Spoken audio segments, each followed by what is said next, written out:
Hi, Rima. How are you today? Hey, I'm doing well. How are you? I'm pretty good.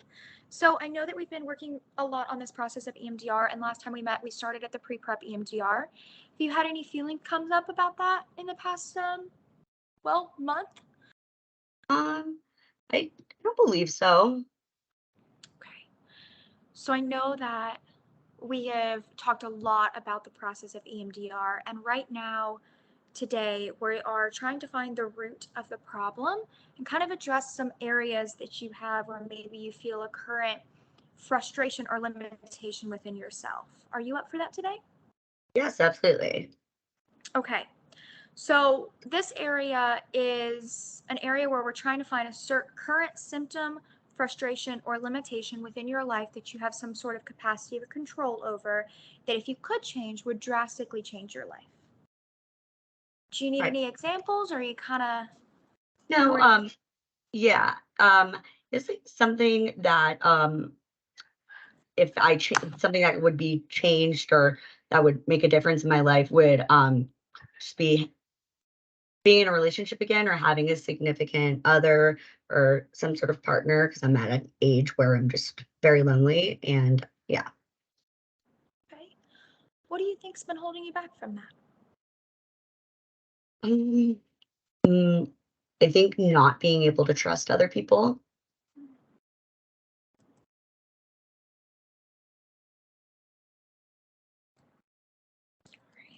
So when we talk about that, we talk within EMDR that we have this answer. And that's just our adaptation to be able to handle different traumatic events that has happened to us. And when I think about this, I think about the littlest version of us and how we're able to protect ourselves. So when you think about the concept of not being able to trust other people, what do you feel like is easy for you to do? What do you do well in this context?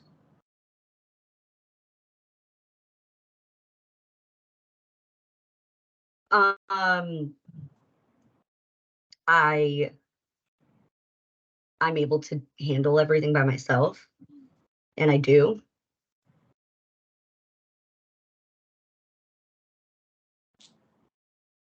and I What's I more don't rely on anybody.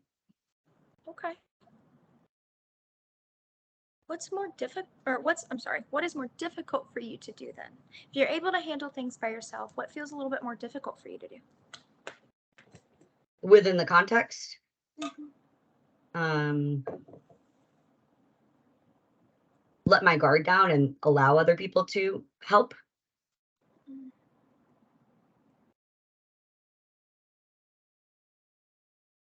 So I hear like a sense of vulnerability there and letting other people kind of handle some of the things for you, or being able to trust those people, and you kind of have this hyper independence because of it. Mhm. Okay. So is this one of the problem areas that you would first like to address within our EMDR process? Yes. Okay. Okay. So just to recap and make sure I have things right. Is your air conditioning still broken? It's not broken, it's just, like, it won't cool down lower than 79 degrees, and it's just disgusting, and it's hot in my room, especially, so Sorry. If you need to take a break at any minute to get anything, let me know. I'm sorry, I'm sorry. We have an insulation problem, that's why it was taking so long for me to even get on because there was a bunch of people coming in. Anyways,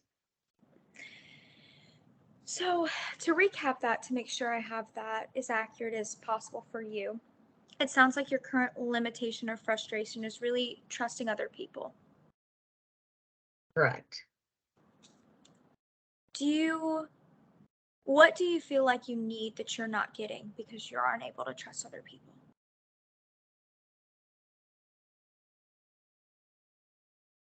Genuine connection. Hmm.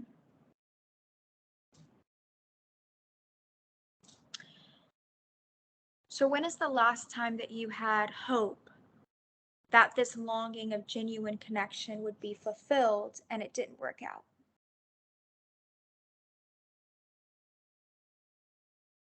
Um, Last week.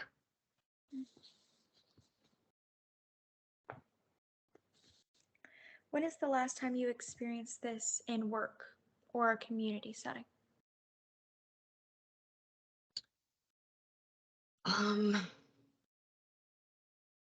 feel like probably at the beginning of the year, so like give or take 6 months.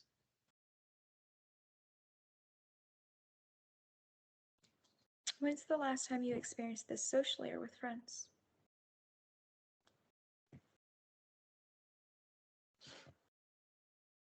Of hoping for connection, but it didn't work out.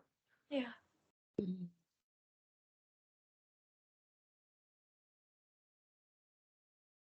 No, I don't know. I think with my friends, it's not.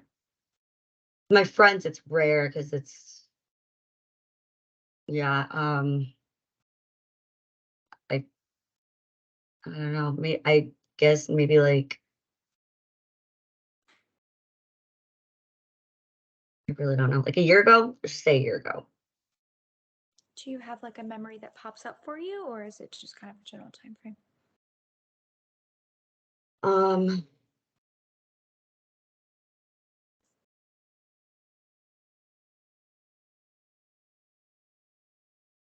yeah, I have memory.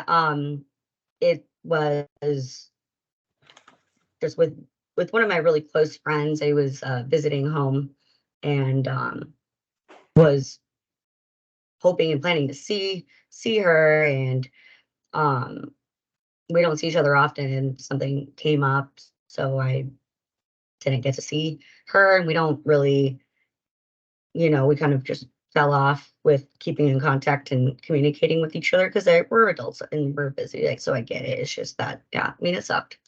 Yeah. Okay. So this one might be a little bit harder as well for you, but when is the last time you experienced this in like your closest relationships?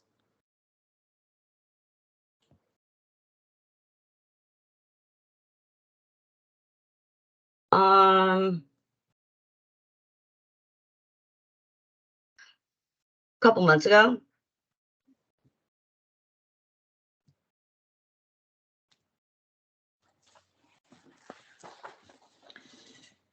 So in these three different situations, so the one that you said with work about a year ago, in that scenario, how would you have liked to feel or act differently if you could have changed that situation?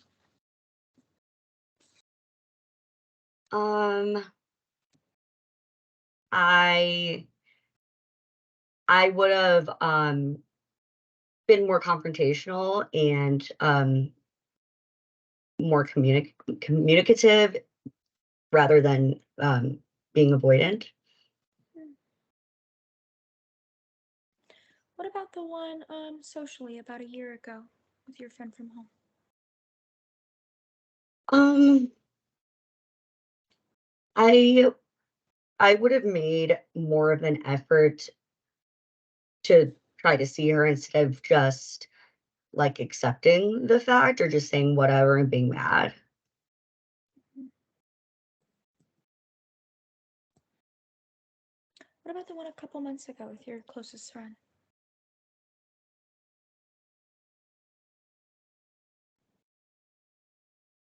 Um,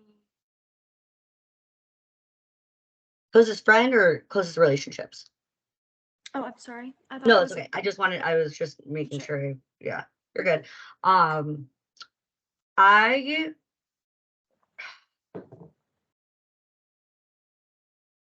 I would have I would have wanted to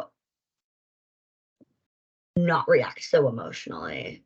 Like I would have wanted to be more calm and rational, I guess. Yeah.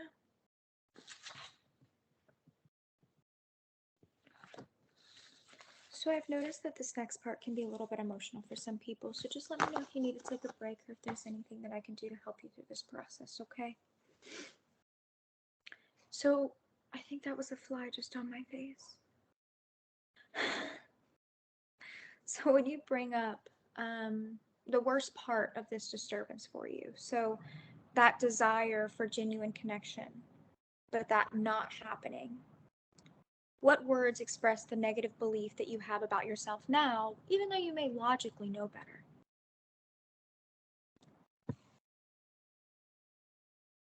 Um, you're unlovable, or I'm unlovable.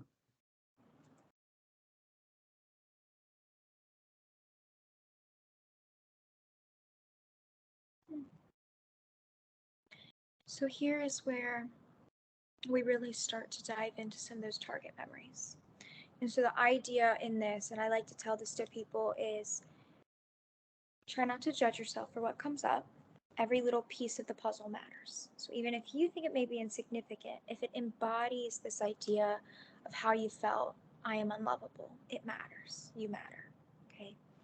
The idea is that we're going to get to the earliest memories you can possibly think of. You can start at most recent and then kind of go down.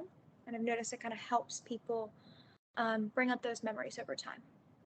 So, when is the last time that you, a memory, and the last time that you experienced this embodiment of I am unlovable? Mm,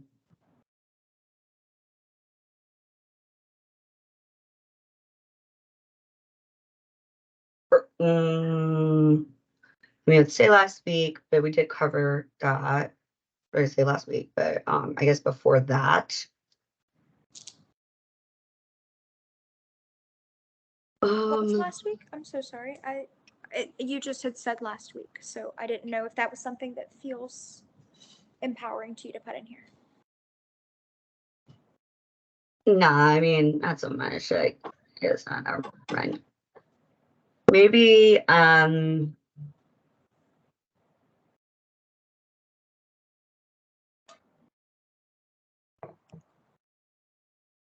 maybe like a year ago. Let's say like a year ago. Now, the beautiful part of EMDR is you don't have to give me the whole story. But if you could just give me like a little snapshot of it, because I'm going to be making a list of these things and I want to help bring those back up to you, that you are going to be aware of what happened a year ago. Um, I would say um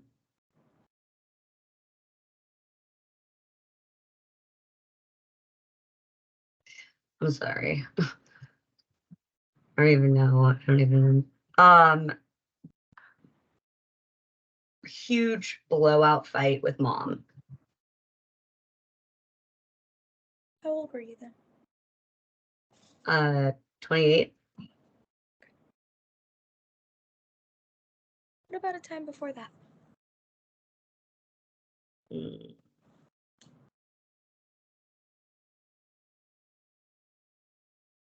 when I was 25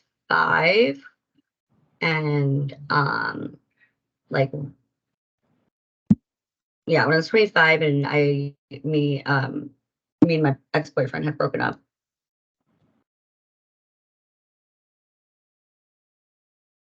What about a time before that?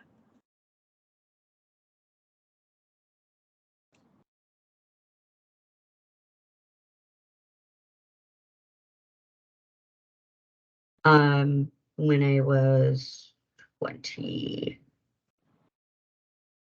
20 20 actually, yeah, when I was 20. Um and had my heart broken by a different guy. What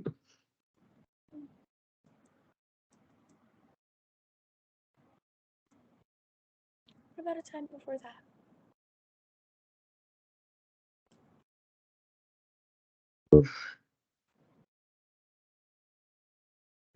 Um,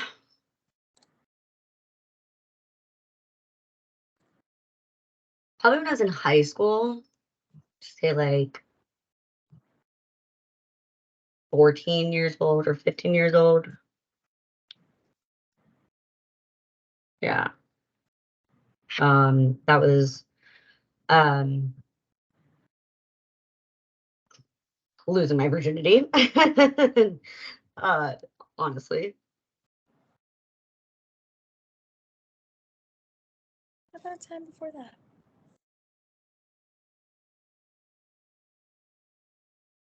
Mm,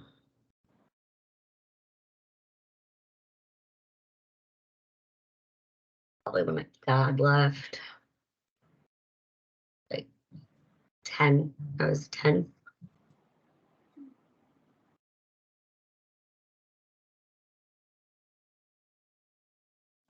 What about a time before that? I don't think I can. I think that was last thing I can really remember. Okay. And the truth is too is like this is really hard in one sitting. And I've noticed a lot of my other clients do really well just like sitting with this, and then they often come back and have different memories that can kind of be added. And if that's not the case, obviously that's completely fine. But you've done like a lot of work today. So just know that things might come up a little bit more the next time we see each other. So the last thing that we need to do today is kind of work through some of the mechanics of EMDR and just make sure that you're going to be comfortable throughout the process.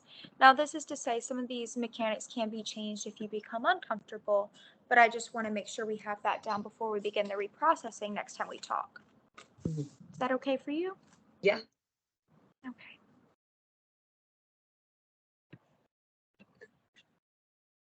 Okay, so we're going to practice the eye movements first. First, we're going to practice with my hand visible on the screen and then with my hand and face visible on the screen, and then you can decide which one that you prefer, okay? Okay. Move my things.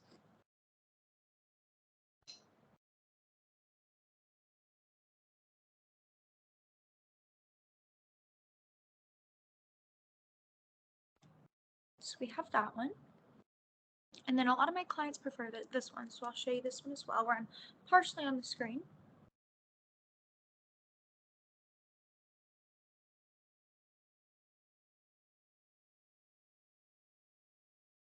And then some people prefer if I'm in the middle of the screen.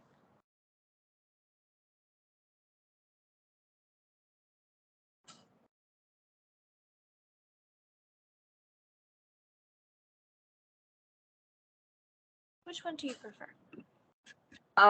The second one. Okay, so where I'm partially off the screen. Mm-hmm. So next we're going to practice speed. First, I'm going to start out fast, then slow down if needed. We want to go as fast as you can tolerate, but not where it's hurting you. You do not need to try to focus directly on my finger. It's just really a way to help you move your eyes back and forth to have that bilateral stimulation. Okay.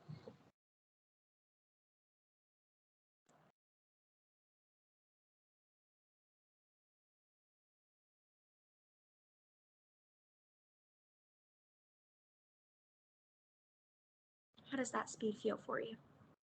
Good. Good? Okay.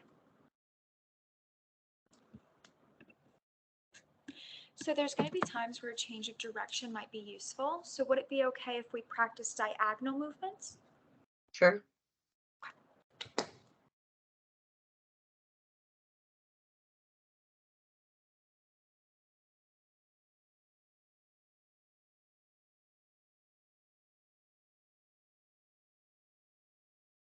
How did that feel for you? Good. Not bad. So that was this direction. So I'm going to go the other direction and see if you care for it. What?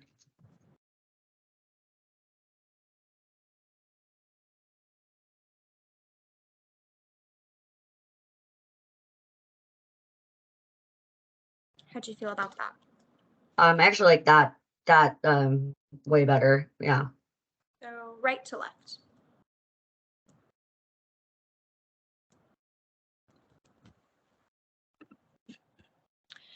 So there may be times where it can be really helpful to switch from eye movements to tapping. Would you like to practice tapping on yourself just to see how this works? There's several different options, so we can try a few. Sure. Okay. So first, you can practice by crossing your arms back across your chest and then just tapping back and forth on both sides of your arms.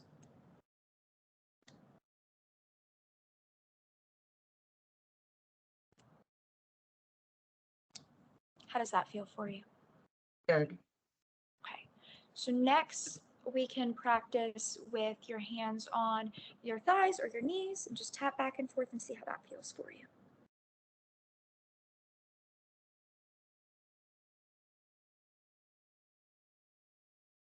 How's that one? That was good too. Okay. So another option is with sound and me tapping. However, because I'm a fully telehealth clinician, I've noticed that this doesn't really translate well through audio.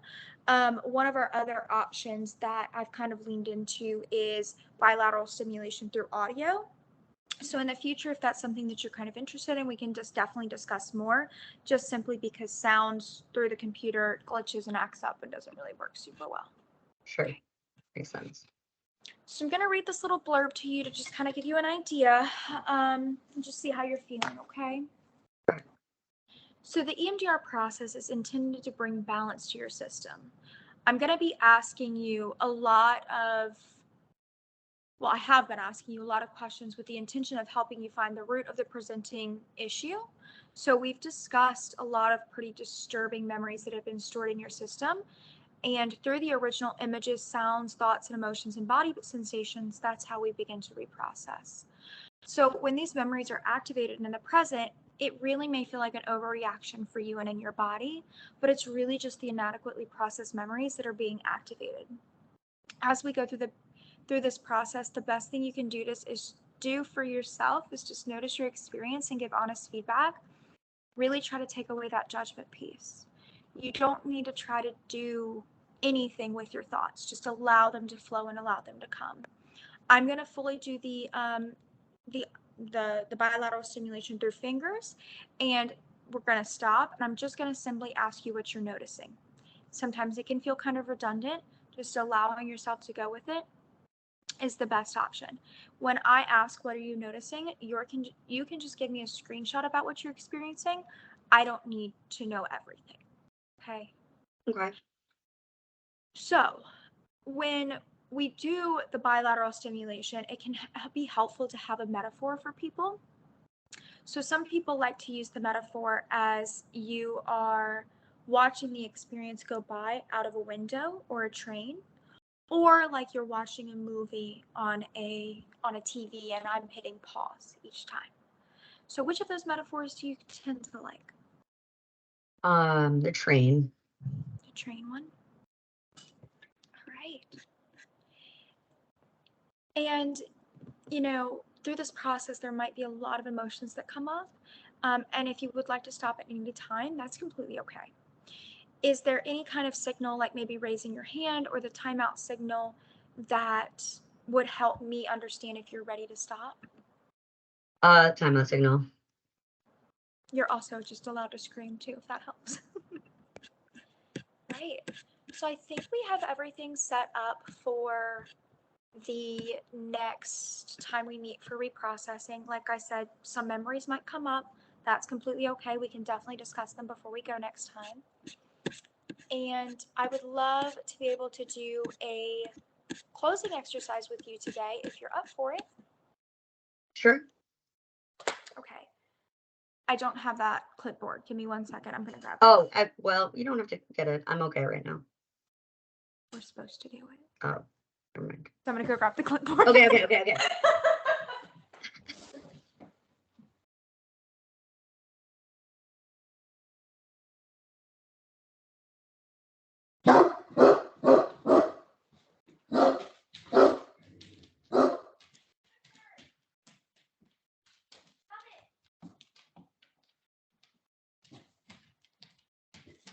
Apparently he was talking to you while I was gone. Mm-hmm. True is. Do you have a preference on a closing activity that you really like, or kind of just here for the flow? Here for the flow. Here for the flow. So, let's see.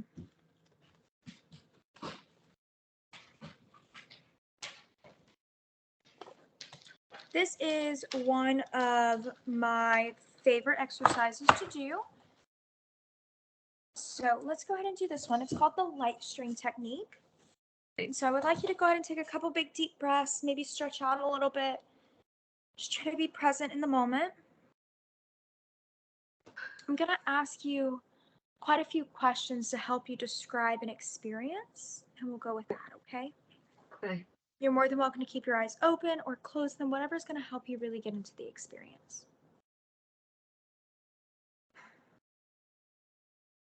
I'm going to ask you to concentrate on upsetting your body sensations that are happening at the end of this meeting. So if you feel somewhere in your body or heavy emotions, just sit with that.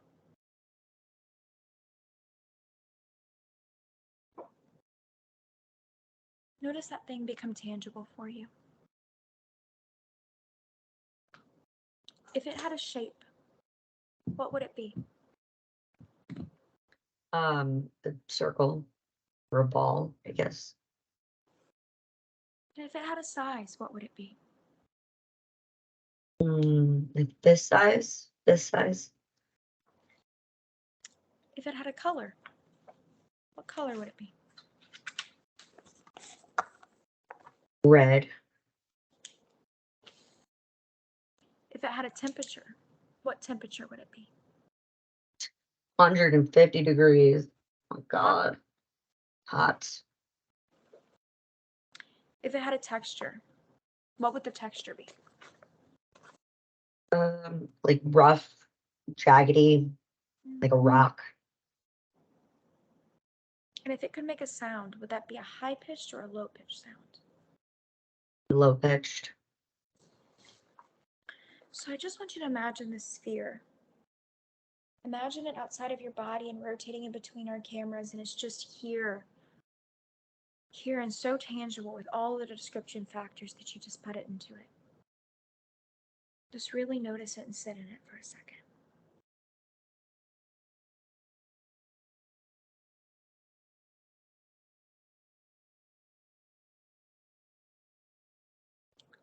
Notice how it shifts, how it moves, how the pitch changes.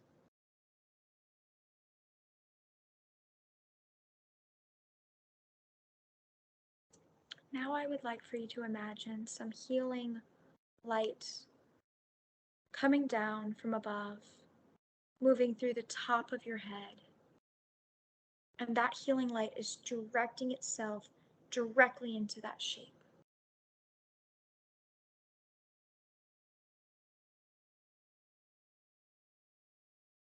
If this healing light could have a beautiful color, what would it be? Well, Is this healing light and energy that's so gold, is it warm or is it cool? cool. So just imagine this light that's coming from above and through your head and into your body, directing itself into this shape. Imagine that light radiating through your entire body and the gold just glowing. And as it's going through your body, just imagine it cooling yourself from the inside out.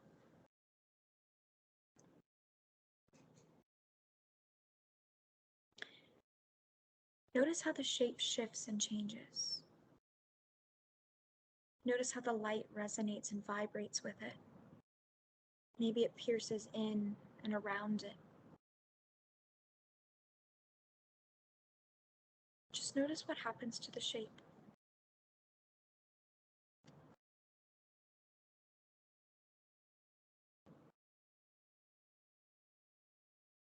What is happening to that sphere right now, Rima? It's shrinking. Notice if you need to put any extra energy or force or light into that shape to keep that shrinking. To allow yourself to experience that pure, cool energy going through you and into it. Envision it getting smaller and smaller and smaller.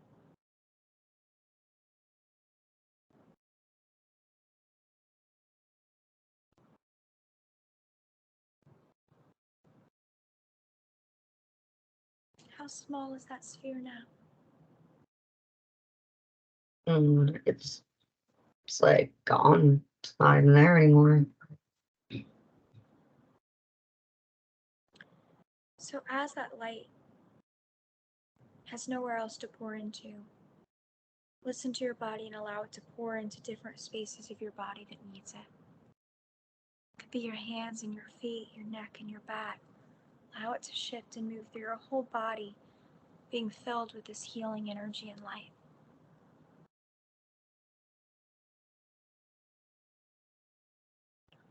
Take a deep breath and notice where that light needs to really resonate right now.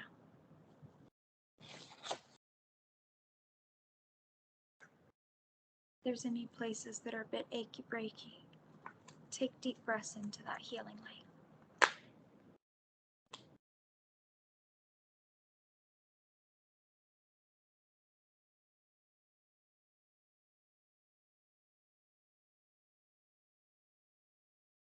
Notice if there's anything else you need and lean into it.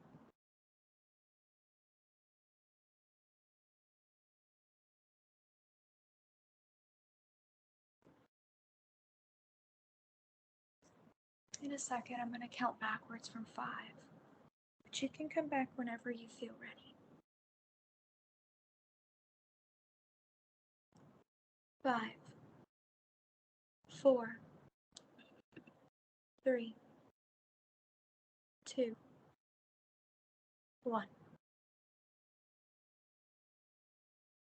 How are you feeling? Calm. Thank you. It's wonderful. Now, just remember that this process is kind of hard, and so remember this technique, and if you need anything, you know how to get a hold of me, okay? All right. All right, I will see you in a week, Rima. Thank you.